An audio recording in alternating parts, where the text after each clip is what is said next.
Hey everyone, welcome to SEMA 2025. It is day one, and I am here with Kasey Saltness, who is with QA1, which is pretty cool. We're here in the SEMA Business Women's Network booth. Autofluencer, Haven Creative, and Real Deal Revolution were selected as 3 female-owned businesses to be here in the SEMA Business Women's booth. One of the things that we would talk to you about, Kasey, is you all have a pretty great, whether you call it an influencer program, ambassador program, you all work with a lot of partners. And how important is it for you to have those partners there to come see you at the show, do content at the show? Like, what is that?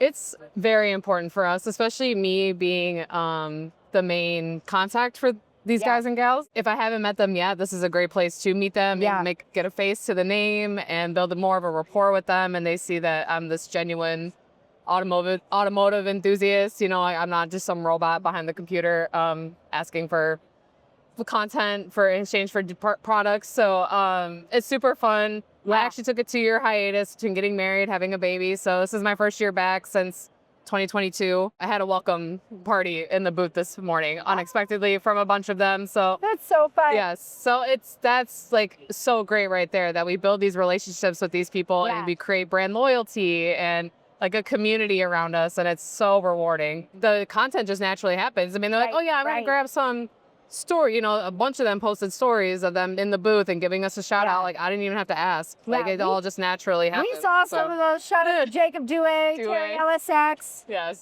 We saw a couple of them in there. For your strategy here at a trade show, so at SEMA or at PRI, how do you all approach your partners in the booth? Is it less formal? Do you try to schedule people? Do you ever do like scheduled interviews, content? Do you recommend your partners reaching out and asking to do that? I actually kind of more approach them. I have like my hit list of people who I have a good feeling will be at the show and ask them what their schedule is. It's very like casual though. Like, hey, would love to see you at the booth.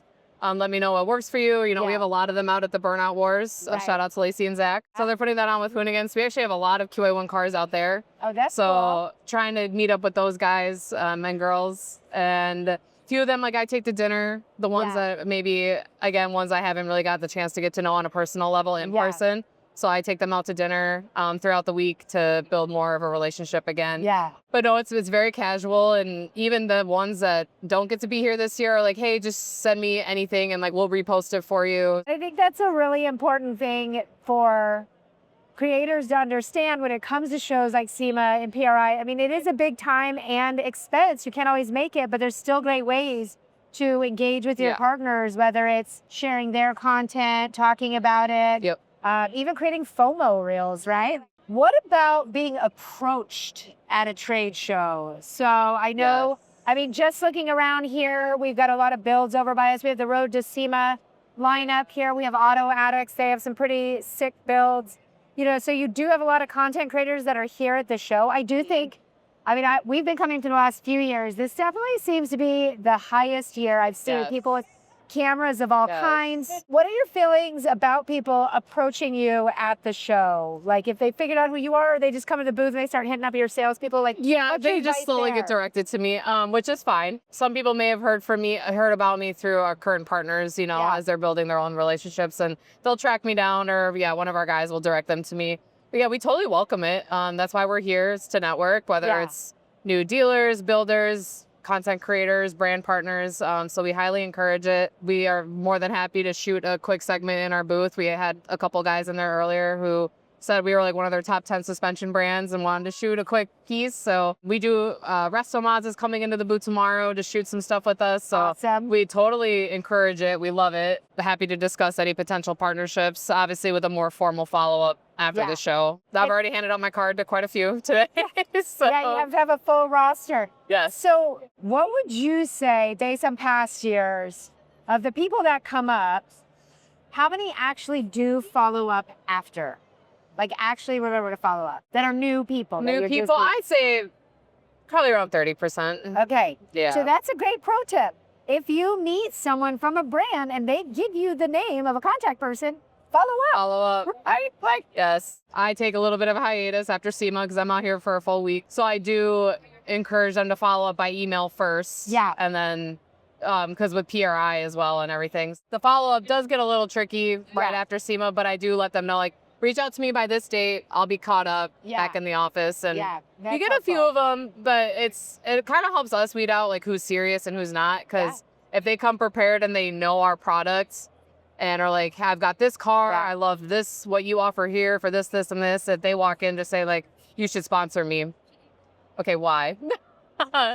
So pro tip again, come prepared, come with a good way to advertise yourself and why you think you would be beneficial, why our partnership would be beneficial. Even just doing a little research and knowing who QA1 is appreciated versus just walking in. Do you really get people that just walk up that don't know who you are? Not that they don't know who we are, but just very like, you should work with me, just very straight to the point, and versus like trying to create a conversation and then lead into it. Of like, hey, I've seen QA1, I think your stuff's great. Kind of just build a natural conversation and then lead into the, you should sponsor me. We'll be a little more open to it. That rarely happens, but from time to time. As you guys, I mean, how many influencers do you say you all work with now? Probably around 60 or so. So there's about 60 in there. And so of that, how do you determine kind of who's at the top of that 60? Like, what is it for QA1 for you that makes a good partner? Like, if I'm getting in with you and I do my follow-up and you say, okay, we'll test it, I'll send you a little product. How do I stand out from that crowd of 60 over the next 12 months so that when I come to SEMA next year, we can do more together? How you continue on with the relationship, we have a contract that we both sign. QA1 upholds their end of it of, whatever the product donation is to the content creator, and they're in return giving us the deliverables that we agreed upon, content, the shows that they say they're going to attend with the vehicle, things like that. If that all goes really well, we will continue to work with you and kind of increase the level of discount or product that we're offering you, bringing you like, we'll get you a badge, we'll bring you to SEMA, or we'll invite you up to QA1 for a tour to shoot some content with us. We'll slowly continue to. There's great content from QA1. We host our own cruises and open house, and we've had collaborations with influencers coming up and bringing their vehicles. And if you're honest with us, I mean, I totally understand that the content creation side and your YouTube channel is a full-time job on top of your real paying full-time job. So if something comes up, like, just be honest. We're all human. We're very understanding. The other content creator, actually, they just had their second child. He's like, I have not been in the shop. I'm like, I get it, man. It's all good. So as long as you're open and honest with us of what's going on, like, we will happily work with you and continue to work with you. Like I said, it's all the genuineness out of it. So. And the communication, right? Like, that's a big part of not leaving your partners hanging. I know a lot of people do like to know. So you guys work with about 60 different influencers. Are they mostly all product? Do you guys ever do paid sponsorships, or is it mostly product? I mean, a lot of content creators out there are looking for help on building their dream truck, car, race car. So if they can score a discount or some free product, I think that's really all any of them are looking for. We have not dove too much into the monetary side of things. We save that more for like contingency racing programs to support the racers in different ways. We've done it with USDA. We went on NMRA and NMCA, were an organization. We did contingency payouts with them, NHRA. So we like to do the monetary stuff on on that side of things and support the racers. So mainly our partnerships are product based, and I think everybody's ecstatic about that. So but I mean, you guys definitely have some high priced products as well. I mean, suspension ain't cheap. And it's one of the most important parts of the build. Right, exactly. And I think too. But I do think there can sometimes be a misconception. I was recently talking to someone the other day, and they're like, oh, yeah, we're trying to get our next season funded.